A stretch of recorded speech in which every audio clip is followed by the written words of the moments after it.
Bismillahirrahmanirrahim. Alhamdulillahi rabbil alamin. Wassalatu wassalamu ala asyrafil anbiya'i wal mursalin sayyidina Muhammadin wa ala alihi wa sahbihi ajma'in. Allahumma hadiyatan lil muttaqin. Alhamdulillahilladzi hadana li hadza wa ma kunna linahtadiya laula an hadana Allah. Rabbi shrah li sadri wa yassir li amri wahlul 'uqdatam min lisani yafqahu qawli. Wa ba'd. Yang berhormat pihin, tamu-tamu khas, sahabat-sahabat dan para jamaah yang dirahmati Allah sekalian. Assalamualaikum warahmatullahi taala wabarakatuh. Alhamdulillah, bersyukur kita kepada Allah Subhanahu wa taala dan dengan limpah karunia serta rahmat dan izin juga kami berkesempatan bersama pada malam ini untuk sama-sama kita menyemarakkan malam munajat kali yang ke-119. Mudah-mudahan kita ini akan sentiasa dalam rahmat dan kasih sayang Allah Subhanahu wa taala. Amin. Alhamdulillah. Belum bertahan tadi, kita ini sudah selesai membaca surah Al-Mulk ataupun surah Tabarakallazi, yang mana diriwayatkan bahawa baginda Rasulullah sallallahu alaihi wasallam tidak pernah tinggal untuk membaca surah ini sebelum tidur. Artinya di sini bahawa surah Tabarak ataupun surah Al-Mulk ini mempunyai kelebihan yang sangat besar. Surah Al-Mulk adalah surah yang mempunyai surah yang ke-67 dalam Al-Quran dan juga mempunyai 30 ayat dan mempunyai 335 kalimah. Dan para ulama sepakat bahawa terdapat 1313 huruf terdapat dalam surah Al-Mulk ini.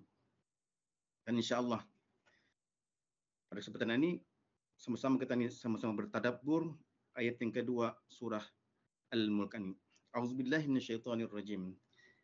Allazi khalaqal mauta wal hayata liyabluwakum ayyukum ahsanu amala wa huwal azizul ghafur. Shadaqallahul azim. Dialah yang telah menjadikan adanya mati dan hidup untuk menguji kamu. Siapakah di antara kamu yang lebih baik amalnya, dan Dia yakni Allah Maha Perkasa lagi Maha Pengampun. Pada permulaan ayat ini, ayat yang kedua ini, Allah menyebut Allazi khalaqal mauta. Dialah yang menjadikan adanya kematian.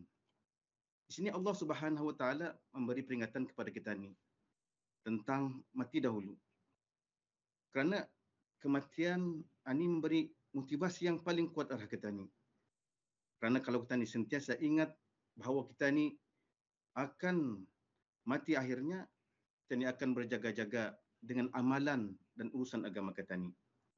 Sebab itulah Nabi Baginda sallallahu alaihi wasallam menyuruh kita ni supaya memperbanyakkan mengingati mati. Supaya apa? Supaya kita ni sentiasa bersiap sedia dengan bekalan ataupun amalan. Inilah tema surah ini supaya kita ni mengaut dan dengan bekalan ataupun sebanyak mungkin pahala yang boleh kita ni kaut ataupun kita ni buat. Mungkin hari-hari kita ni ada menerima berita kematian dalam WhatsApp, dalam grup WhatsApp peradian, grup kawan-kawan, bahawa duka cita dimaklumkan bahawa si Anu bin si Anu telah meninggal dunia pada sekian hari sekian. Jadi daripada saudara kita ni, sahabat-sahabat kita ni, ataupun kawan-kawan kita ni, dan kami semua berasa sedih. Dan kita ni sebanyakannya akan membalas dengan mendoakan dan membacakan surah Al-Fatihah kepada sahabat-sahabat kita yang pergi. Sebenarnya inilah ingatan pada kita ni. Adakah kita sudah mengambil iktibar daripada perginya sahabat-sahabat kita ni ataupun saudara kita ni, dan kita ni ingat adakah kita ni bahawa kita ni mengambil iktibar bahawa satu masa kita ni juga akan pergi meninggalkan dunia ini. Ganya kita ni dah tahu bila kita ni diambil oleh Allah Subhanahu wa taala, macam mana kita ni meninggal dunia, dan juga di mana kita meninggal dunia, wallahu a'lam, ini semualah kerajaan Allah Subhanahu wa taala. Dan ayat yang tadi Disambung lagi dengan wal hayah. Allazi khalaqal mauta wal hayah, yakni Allah ialah yang menjadikan adanya kematian dan adanya kehidupan. Kita ni akan suka kalau ada yang baru lahir. Biasanya kalau orang dah beranak apa macam ni, di WhatsApp juga kawan-kawan beritahu si Anu bin si Anu telah melahirkan putri, putra, anak yang comel, si Anu bin si Anu ni. Kita ni akan dengar ucapan tahniah dan kita akan mendoakan supaya anak-anak itu anak yang saleh, anak yang sentiasa taat kepada ibu bapanya, anak yang sentiasa berjaya dunia dan akhirat. Cuma tujuan ibu bapa. Ibu bapa juga pernah penaruh harapan juga agar anak-anak ini jadi anak yang saleh atau salihah, berjaya dalam kehidupan dunia dan akhirat. Sebenarnya di sini Allah Subhanahu Wa Taala menyuruh kita ni berfikir dan melihat alam sekeliling kita ni. Setiap hari ada yang mati, ada yang meninggal dunia, dan ada yang sahaja yang hidup. Semua ini memberi peringatan kepada kita ni bahawa semua ini adalah urusan Allah Subhanahu Wa Taala yang berkuasa mematikan dan menghidupkan. Persoalan di sini, apakah yang kita ni buat semasa kita ni hidup di dunia ni? Mari sama-sama kita fikir dan fikirkan. Dan ayat ini disambung lagi dengan liyabluwakum ayyukum ahsanu amala. Allah menciptakan kematian dan kehidupan, tujuannya adalah untuk menguji kita ni, supaya dia menguji kita ni semua siapakah yang terbaik amalan.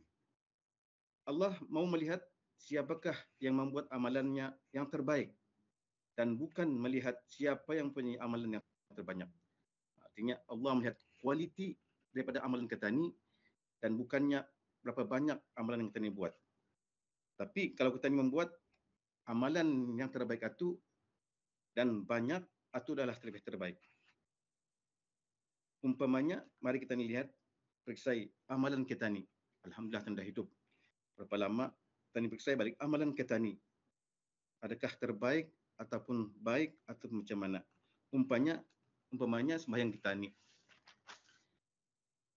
Kalau dikira-kira umur kita sudah berumur sudah 50 tahun, kalau kira ditulak-tulak umur balik kita ni, mungkin 39 tahun sudah kita ni orang sembahyang. Dan sembahyang mengikut apa yang kita pelajari di sekolah, alhamdulillah.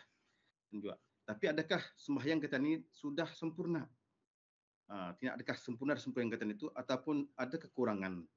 Kita ni mau melihat kualiti sembahyang kita ni. Kerana sembahyang ini adalah amalan yang mula-mula sekali diperhitungkan di hari kiamat.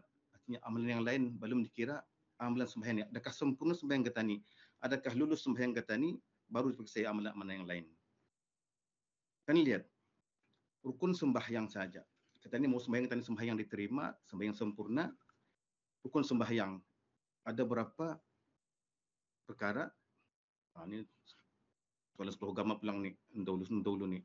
Rukun sembahyang ada berapa perkara? 13 perkara. Di antaranya rukun qauli. Tadi sembahyang alhamdulillah kerana Allah Subhanahu Wa Taala, niatkan Allah Taala, ada di sana rukun qauli. Misalnya takbiratul ihram. Takbiratul ihram ini tadi menyebut Allahu Akbar pada permulaan sembahyang. Tapi adakah semua kita ni membaca ataupun takbiratul ihram itu dengan suara? Kadang-kadang ada yang sembahyang dengan mengangkat tangan saja. Sedangkan rukun sembahyang adalah mengucapkan takbiratul ihram. Allahu Akbar.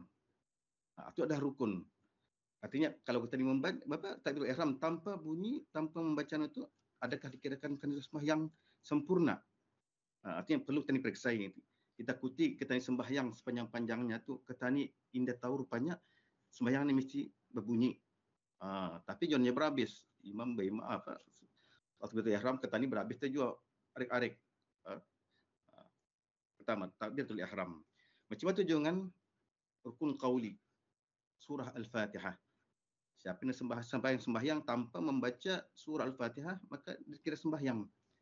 Sembahyang ataupun membaca surah Al-Fatihah, hendaklah kita ni paling kurang kita ni mendengar bisikan daripada telinga kita ni.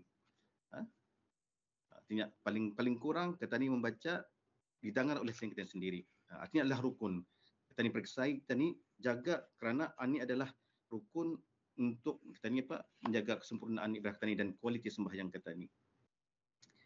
Macam mana tujuan tumakninah? Jangan bergegas-gegas.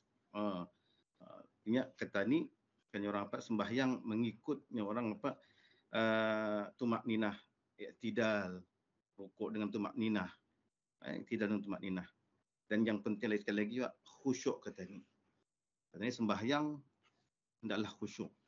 Antaranya dengan khusyuk ni macam mana caranya? Antaranya awal tadi itu sedia. Artinya belum lagi masa waktu kita dah ingawati akan masuk waktu sudah ni. Tadi itu bersedia kerana di sana kena tentera menarah kita ni untuk sembahyang. Cuma tujuan dengan kita ni memahami bacaan sembahyang. Bacaan sembahyang kita pahami. Surah Al-Fatihah, apa isi surah Al-Fatihah tu. Dengan tadi memahami, kita akan khusyuk insya-Allah dengan sembahyang kita ni itu. Dan juga kita lihat di tempat sujud. Jangan kuliah-kuliah melihat kesana kemari kayak ada yang berusik apa tu ini, ada apa ni, ada yang bergerak-gerak apa tu diatnya atau pelangnya. Tujukan pertumpuan kami kepada tempat sujud. Itu adalah antaranya untuk fokus kita supaya khusyuk sembahyang kita ni. Dan kedua juga kita ni kurang pasal sembahyang ini. Jangan lupa juga kita ni ingat-ingatkan anak-anak cucu kita ni supaya sentiasa menjaga sembahyang kita ni. Pasan-pasan ni dan ingat-ingati. Kalau dulu kadang saya waktu badminton pendungan, lalu kalau yang mula-mula tanya balik sekolah tu tanyakannya sudah sembahyang, itu yang ditanyakannya. Sembahyang sudah lah, belum. Kalau kan sembahyang dulu, kalau kan bermain agak bermain. Kalau sekarang ni jarang. Kadang-kadang yang bertanya, orang dia bertanya pada iPad sudah bercharging. Itu yang kena tanyakan. Makan kau sudah, itu yang tanyakan. Tapi orang kan bertanya pasal sembahyang jarang. Kadang-kadang sikit-sikit kayaknya. Jarang. Biar berkelahi di dunia, kita mengingatkan tentang amalan ibadah kita ni, antara anak kita ni, cucu kita ni, insya-Allah kami sayang kami sedurang, kami sama-sama masuk syurga insya-Allah. Dan juga kita ni akan sentiasa berkumpul-kumpul dengan saudara kita ni di akhirat nanti di syurga ini insya-Allah. Cuma dengan baca Al-Quran kita ni, banyakkan baca Al-Quran dan juga pahami apa isi Al-Quran dan amalkan apa yang dalam Al-Quran, dan juga sedekah. Sedekah perbanyakkan kerana kita ni mau mengaut pahala di dunia ni insya-Allah. Dan antaranya kita ni boleh sedekah ke masjid, membeli minum aing sajuk apa aing betul lah tu sembahyang Jumat sebelum Jumat tu ampaikan di jalan di tangga tu insya-Allah orang minum pada tu kita kena berpahala insya-Allah. Ataupun beri nasi katuk orang penjalan-jalan bekerja di jalan-jalan tu. Orang yang orang mau saya bunga, kesian, orang pun cari rezeki, kita ni rezeki lebih, kita ni share dengan mesti orang, insya-Allah kita akan dapat pahala dari Allah Subhanahu taala insya-Allah.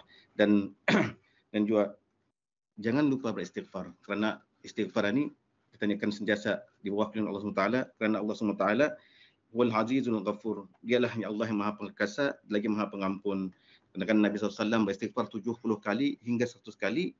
Artinya Nabi yang maksum sendiri beristighfar mohon ampun kepada Allah Taala, apatah lagi kita ni yang orang biasa-biasa ni yang banyak dosa, dan daripada dosa ni, marilah sama-sama kita ni untuk sama sentiasa membaikkan istighfar, kerana istighfar itu adalah sebagai ubat juga perkataan ini. Dan juga sebagai kesimpulan, marilah sama-sama kita ni untuk memperbaiki amalan kita ni dan membuat yang terbaik dan mengharapkan keberkahan daripada Allah Subhanahu wa taala dan tergolong daripada orang yang sentiasa dipandang Allah Subhanahu wa taala, iaitu yang paling baik amalannya. Amin ya rabbal alamin. Sekian, wabillahi taufik wal hidayah. Assalamualaikum warahmatullahi taala wabarakatuh.